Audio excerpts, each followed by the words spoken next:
All right, one of the websites that I chose to use is Prodigy. Um, it is a math related um, kind of video game, is how I view it.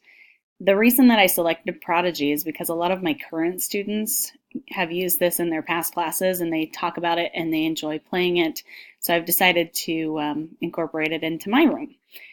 So I went ahead and I made an account.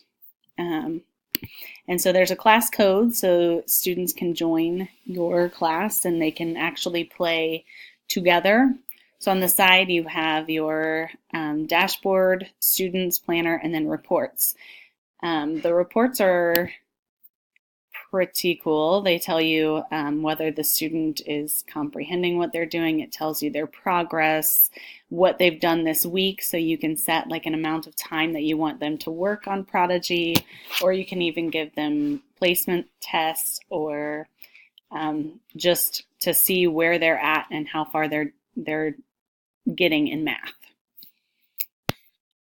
I plan on using this as one of my math centers.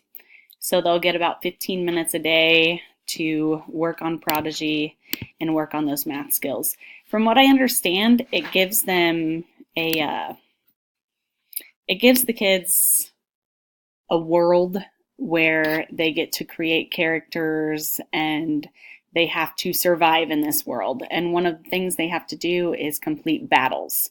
So when they battle against another student, they have to answer a math related question to win the battle. So that is Prodigy.